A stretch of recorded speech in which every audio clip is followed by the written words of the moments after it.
првиот соговорник денеска, кој исто така остануваме на темата екологија и заштита на природата, ќе биде од иницијативата Го сакам водно. Именно на Zoom платформата треба да имам Татјана Стојановска, како што кажав, од иницијативата Го сакам водно, која се залага пред се против градење, масовно градење и сечење на парк шумата во Скопје, поточно на Белите дробови, на главниот град на нашата држава. Стојановска, добро утро. Благодарам што ја прифативте поканата да се вклучите во денешниот утрински брифинг. Добро утро, Татјана Стојановска, значи Го сакам водно. Воедно сметам дека ги представувам и останатите граѓански здруженија и асоциации, како што е ОДВА, иницијатива која морам да напоменам дека паралелно заедно со Го сакам водно го поддржува ова заложување во однос на заштитата на водно, како и сите други 36 организации кои што ни дадоа поддршка. Се работи, значи, според нас, не само за еколошка, него многу горлива тема, бидејќи водно е малку поспецифичен предел. Не се нашиот и заштитата на водно е битен момент не само за водно, за Скопје, туку и за целата држава, барем ние тоа така го гледаме. Водно представува, веќе сите знаете, значи не само бели дробови на градот, водно представува една заштита на градот и токму оваа постапка која што сега се носи како одлука за заштита на водно само преку природни вредности овозможува многу големи манипулации кои што не само што сметаме дека ќе намалат и природната вредност, туку можат и да го загрозат градот. Стојановска, вие остваривте средба во владата со премиерот и со неколку представници. Ја читав вашата објава на Facebook. Присутни беа од национални шуми, од министерот, Нуредини, експерти, но не беа присутни од градот Скопје, велите. И имено наведени се неколку работи кои останале како отворени прашања. Ајде од почеток да почнеме. Што е спорно во оваа одлука за граѓанските здруженија кои се залагаат за спас на водно? Значи, спорно во самата одлука е што, како да кажам, приоритетот се дава само на заштита на природата. Ние од стартот, уште од почетокот на самата постапка, инволвирани, значи сме веќе 2,5 години во истата, потенциравме дека водно, како природна вредност, ако го разгледуваме, не можеме да најдеме ние доволно како аргументи за да може да биде заштитен на вистински начин. Водно кога е заштитено и во минатото и во историјата е заштитено затоа што представувало самото закана. Со тоа што успеале луѓето да со вештачко пошумување создадат една природна оаза која што воедно ќе го штити градот, ние сега со една ваква одлука само за заштита на таа природа што успеала да се создаде што со човечки раце, што понатаму нели со самото учество на природата, ќе ја деградираме истата. Се обидуваме да нагласиме дека давањето на приоритет само на природните навредности на водно не е возможно, затоа што пред се на водно ценењето на природа се врши според автохтоните видови. На водно постојат алохтони видови, не затоа што е така некој си смислил случајно, затоа што тоа бил едини начин да истото повторно се раззелени. И сега ние цениме дека тие алохтони видови немаат вредност. Напротив, имаат огромна вредност, но таа вредност не може да се увиди само според Законот за заштита на природа. Потребно е да се земат сите аспекти. Потребно е да се земе, значи, големата опасност од ерозија која што би настанала доколку настане соодветно нарушување на самата зелена површина, која што е веќе драстично започнато со тоа што полека и полека се поместува зоната на заштита.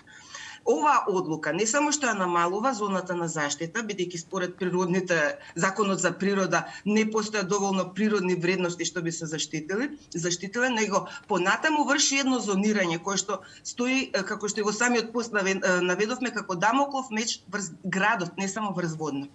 Не можете вие да заштитите со зонирање само според Закон на природа, бидејќи начелно и самото пошумување на водно е правено така да се почитуваат законите за ерозија, за води, значи многу други елементи кои што можат да направат голема штета на градот доколку вака се зонира водно според Законот за природа. Значи, можам сега да ги набрам и сите други дискусии. Ние баравме средба со премиерот. Да се разбереме, ние тука сметаме дека сите сме за заштита на водно. Ние забележуваме на постапката на носење на заштита. Значи, испаѓа дека како еколози сега сме нееколошки настроени и не бараме заштита на, по законот за природа. Не, него бараме една сеопатна заштита. Затоа што има многу елементи во водно кои што не се само природни, туку вештачки создадени и имаат цел зошто се така создадени. Зашто тоа сега да го нарушиме? Затоа што некој дава приоритет само на аспектот на природа. Имаме можност за урбанизација која што односно според законот за природа ценењето на природните вредности на водно дава некои 40% од површината да имаат една интерактивност со човекот која што на никој начин со носењето на оваа одлука понатаму нема да спречи градење на нови градби. Новите градби ќе доведат до запушување на веќе запушените канали за одвод на води, бидејќи водно представувало можност за поплава на градот Скопје. Новите градби ќе доведат до уништување на каскадите кои што се специјално правени за намалување на брзината на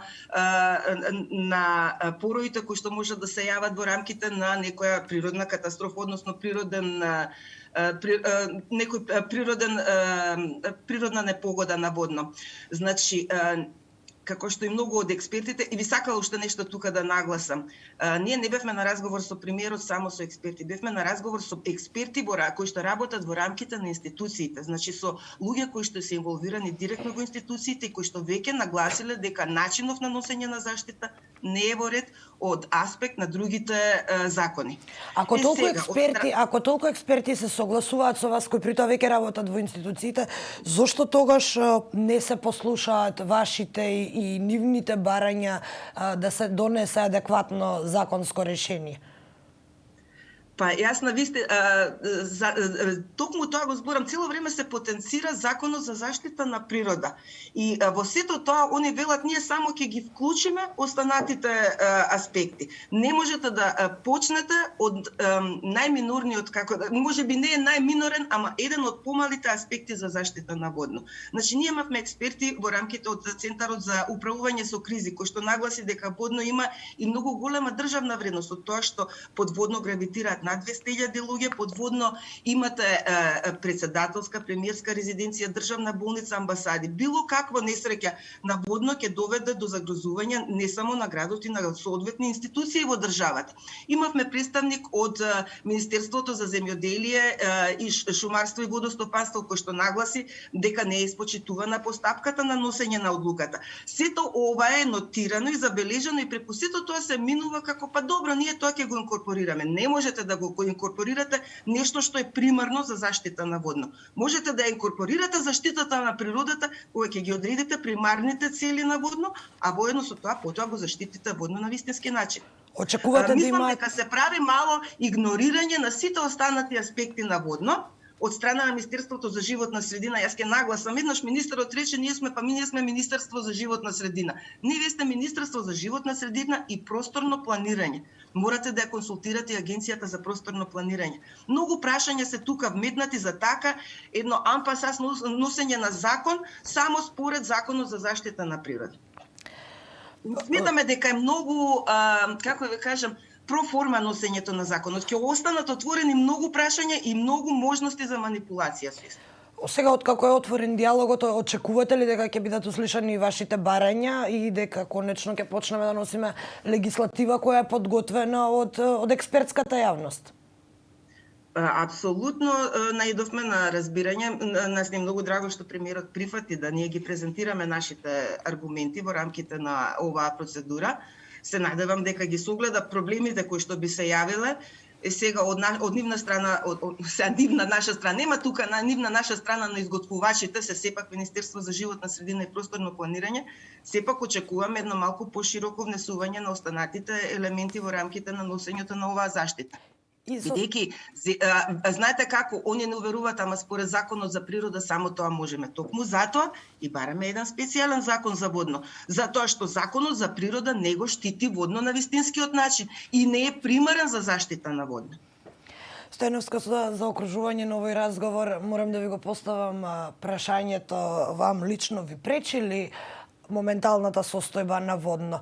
Ви пречат ли автобуси, автомобили паркирани по половина планина, но во ред ли е тоа да се случува на пак ќе повторам, белите дробови на Скопје? Ова го прашувам бидејќи на сите спортисти и невине луѓе со миленици кои пешачат горе, ги гледам реакциите нивни и навистина им пречат и па дури и автобусите кои одат нагоре, бидејќи луѓе одат и со велосипеди по таа патека, по тој пат.